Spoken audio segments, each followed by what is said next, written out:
Heródoto, é milhão pra cá, é milhão pra lá, é milhão pra férias em Santa Catarina, é milhão que falta pra projetos importantes, inclusive esse que o Congresso vai colocar em pauta agora quinta-feira, que é a análise daquele veto lá que o Bolsonaro vetou, né, a distribuição de absorventes nas escolas, porque não tinha dinheiro, não especificava muito bem de onde vinha o dinheiro, segundo o presidente. Enquanto isso, vamos continuando aqui, né, com as nossas mazelas e com as nossas análises também do que está por vir, Heródoto. Você sempre nos ajuda, né, como historiador, a entender um pouco mais os contextos que envolvem essa guerra lá na Ucrânia. E, pelo visto, não está avançando muito, não, né? O presidente ucraniano, Volodymyr Zelensky, não está aceitando esse ultimato por parte do Vladimir Putin para encerrar a guerra, desde que sejam acatadas todas as reivindicações russas. Essa é a condição do Putin até agora. Mas o Putin não está disposto também a ceder em absolutamente nada. E aí, como ficamos, hein, Heródoto?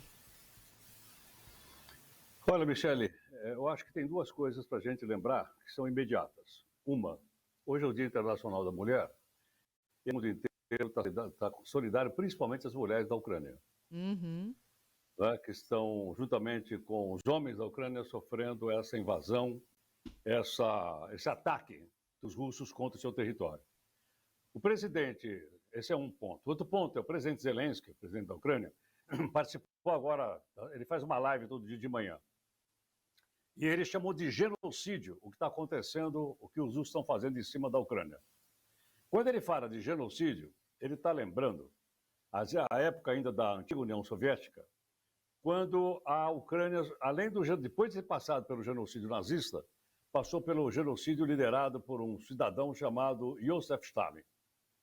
Na época, morreram 3.300.000 ucranianos, não em guerra, não. Morreram massacrados porque ou foram retirados da Ucrânia e mandados para a Sibéria, ou simplesmente morreram de fome. É só você consultar um pouquinho aí a história da Ucrânia, você vai ver que a maior parte morreu de fome porque o Stalin desorganizou a produção agrícola da Ucrânia. Agora, o que está ocorrendo, a gente acompanhou aí, vai ter uma outra reunião provavelmente na quinta-feira, é o seguinte, os ucranianos estão negociando como se estivesse com um revólver na orelha, revólver apontado na cabeça.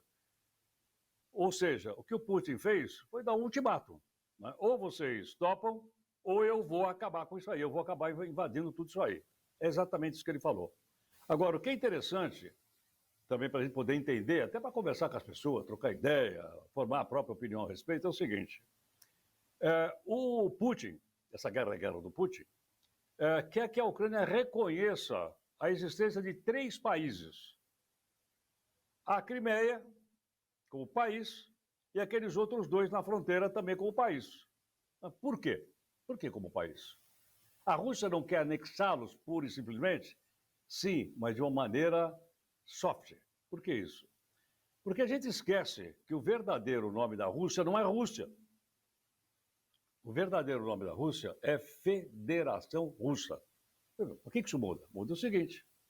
Ela é formada por uma série de países que são autônomos, mas quem tem a soberania é a Federação Russa. Então, não é pura e simplesmente uma anexação. Reconheça a independência por exemplo,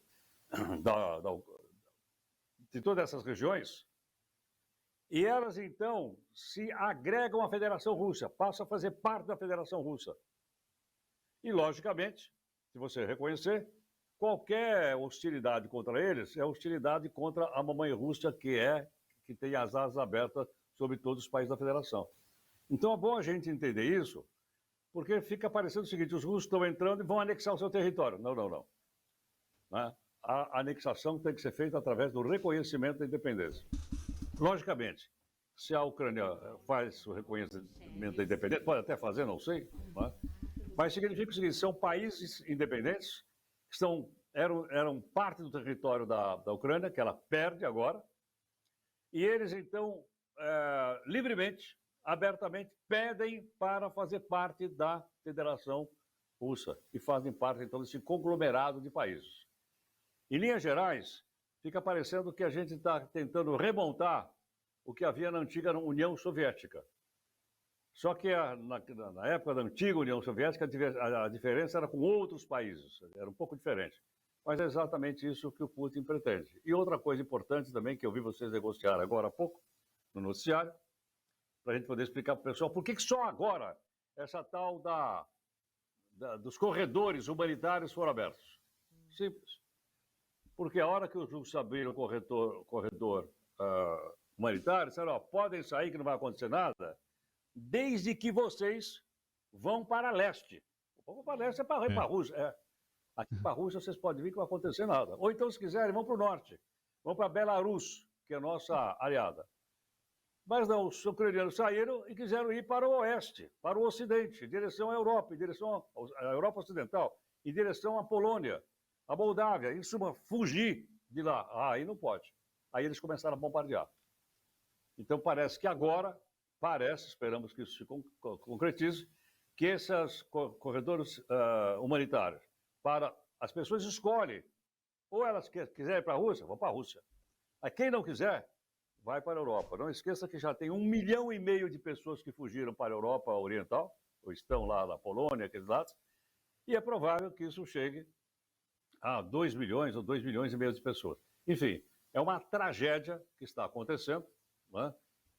Que é aquilo que os russos continuam chamando de operação especial para desarmamento da Ucrânia e combate do neonazismo. É isso que o Putin tem repetido todo dia.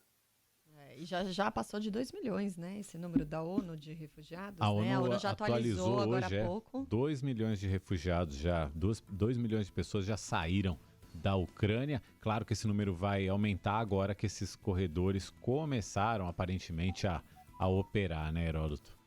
Obrigado por hoje, Heródoto. Uma boa terça para você. Tá, vamos ver se as notícias lá ficam mais pacíficas. Vamos ver. Tomara que realmente funcione, porque a guerra em si já é o horror total e inocentes morrendo, civis morrendo, é pior ainda. E tem a reunião, né, dos ministros de Relações Exteriores marcada para quinta-feira. Para quinta-feira. Então, quem sabe é um pontinho de esperança. Se sai algum acordo nisso aí. Valeu, Heródoto. Até amanhã. Tchau, pessoal. Até mais.